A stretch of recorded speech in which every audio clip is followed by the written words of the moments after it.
Buying a home in the Bay Area is difficult. The prices are high and the market is very competitive. And on top of that, the inventory, the number of homes available for sale, is at all-time low. This year we're on track to 19,000 new listings in Santa Clara and San Mateo counties. This is the lowest number since the beginning of the century. In the 2000s, we had more than 40,000 homes coming to the market each year. This shortage of housing creates a competitive environment, forcing home buyers to make decisions faster and, in many cases, compelling buyers to submit non-contingent offers. To be successful, home buyers need to do all the necessary investigations about the property condition and make their decisions fast and under a lot of pressure. To buy or not to buy, and how much it is reasonable to pay, all has to be analyzed and decided in a matter of days, if not hours. And here in the Bay Area, it is often a multi-million-dollar decision with no return policy. In this video, I will talk about 7 sets of questions, 7 sets of factors many inexperienced home buyers overlook and fail to properly investigate and prepare for. In a successful home purchase, there are no surprises. The condition of the home is properly disclosed by the seller, and the buyer is fully aware of the costs and obligation of buying and owning a home. First, what are the hidden costs of buying a house? How much cash should you, as a buyer, have ready to purchase a home? This includes closing costs, property taxes, budgets for the property upkeep, and much more. Closing costs typically include escrow and title fees, as well as transfer taxes required by some Bay Area cities. The main difference in our area is that in Santa Clara County, the seller pays escrow fees and owner's title insurance, and in San Mateo County, the buyer pays. Also, some cities like San Jose, San Mateo, and Palo Alto have city transfer taxes, while Mountain View and Menlo Park don't. All these fees and taxes depend on the price of the house, and we can help you estimate them for each house you consider. Then property taxes. When you buy a home, there will be a step up in the property taxes. Due to Prop 13, assessed property value may be significantly lower than the price you will pay today. The sale will trigger a reassessment by the county, and the county will issue a supplemental property tax bill. Depending on the time of the year when you buy and the price you pay, this supplemental bill may be quite significant, and you have to make sure you can handle this additional cost when the tax bill arrives. You also have to budget for the regular cost of keeping your yard, your pool, your roof clean and properly maintained. If you buy a condominium or a townhome, many of these maintenance issues will be taken care of by the association. Your Homeowner Association fees are not just waste. They pay for the upkeep of the whole development, as well as will reduce your maintenance costs and cost of your homeowner insurance. And that leads me to the next aspect of buying a home many buyers fail to properly evaluate. Number 2, how is the financial health of the HOA? If you're buying a property that has a homeowner association, does the HOA have sufficient reserves, and how is its maintenance record? All homeowner associations are collecting monthly fees, part of which are going towards the reserves. The reserves should be sufficient to keep the whole property, not just your unit, in good shape, as well as perform the necessary repairs as the need arises.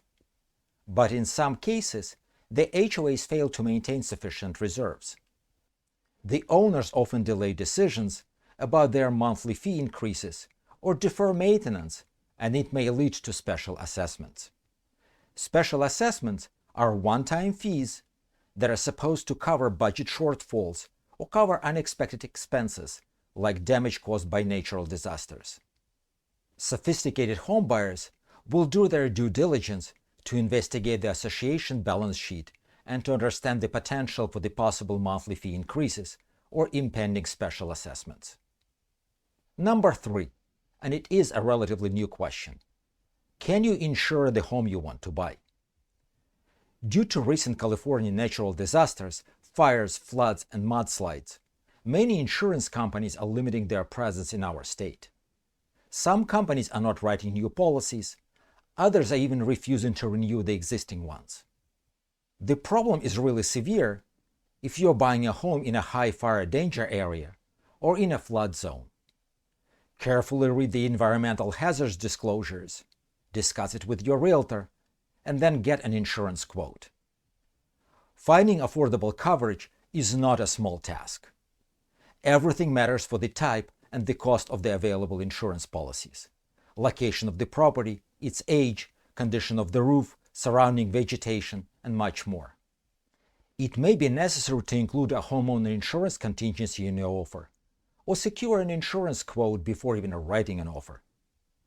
Note that no lender will fund your loan without a proof of insurance coverage. It is not just a common sense to have your home insured. It is a requirement. Number 4. Is it better to buy a fully remodeled, move-in ready home or get a fixer-upper? For example, you can buy a fully remodeled home for $150,000 more than a similar home but in an original condition. What would be a better deal? It really depends on many factors. First of all, do you have time and energy to run a project, especially if you are planning to live in the house while the work is done? Second question is a financial one. Let's say a contractor is telling you that they can do work for $75,000. It seems that you can save $75,000 off the total purchase price plus the remodeling cost. What many buyers fail to recognize is that the $75,000, even if the contractor's estimate is 100% correct and the project will be done on budget, you will have to pay out of your pocket, cash. Nobody will finance a small remodeling project. But when you are buying a fully upgraded home, the difference in the price is being rolled into your loan. So if you are planning 20% down payment, again assuming the $150,000 difference in the price, you will have to increase your down payment by $30,000. The rest of the price difference will be paid off over the life of the loan. You will have to come up with $30,000 cash, not $75,000. You can view it as trading your cash for the cash flow, your savings for an increase in your monthly mortgage payment. Nobody can tell you which way will work better for you. It is a money management issue. I want to make sure that you have the correct way to compare these two scenarios. Number 5. Do you have sufficient resources to cover the unknowable cost of the necessary fixes, even small fixes? When you are buying a home, you can, you should, you must investigate everything related to the property condition, everything that may affect the value of the home. There is one major limitation to these investigations. You can't do anything destructive without the seller's permission. What it means that in most cases, you can't open the walls, dig under the foundation, or remove kitchen cabinets to see the plumbing and electrical work in the walls, or to discover the hidden termite damage. These conditions are unknowable. Nobody has access to these areas, and even the owners who lived in the house for decades have no idea about it. When you are planning upgrades and renovations for your new home and getting estimates for the proposed project, there is a chance that the scope of the project may increase, and increase significantly after the project gets started. For example, when remodeling the bathrooms, you may discover that the walls behind the tile are water damaged. Maybe many years ago, even before the current owners purchased it. But now, in order to complete your bathroom remodel and to pass the city inspections, you need to fix the framing, the walls, and the subfloor. Typically, these additional expenses do not exceed 10 or 15% of the estimated cost of the project. But you may have to be aware of the possibility of these overruns and have your finances ready for these unfortunate but unavoidable expenses. Number 6. When you are buying a home, especially a single-family home, many buyers fail to fully understand the development potential of the property. Can you build an addition to this home? How big? And where can it be built in terms of the location on the lot? Can you build an ADU or convert the garage into additional living space? Can you build the second story or not? All these questions need to be answered before you are committed to purchasing your new home. You need to go to the city planning department and talk to the officials directly to get your answers and to figure out what's possible. Don't take anybody's word for it. The development potential depends on the size and shape of the lot, location and the floor plan of the existing house, zoning code, and on forever changing regulations. You need to get the latest and the most accurate information. And if you are buying a townhome or a condominium, many changes you are thinking about should be approved by the Homeowners Association in addition to the city. Even a simple change like replacing carpet with a hardwood floor, installing or upgrading a laundry inside your unit, or removing one of the kitchen walls to create an open floor plan may be against the HOA rules and may be blocked. Make sure to familiarize yourself with the HOA docs and ask questions. And finally, number 7, don't forget to watch the interest rates. In the current economic and political environment, the interest rates fluctuate dramatically. Recently, we've seen loan rates jumping by as much as 0.5% in a matter of days. Talk to your lender before deciding on the offer price and submitting your offer. It may be better to have a loan contingency in your contract, or even to lose an opportunity to buy a home than to commit to a mortgage you can't afford.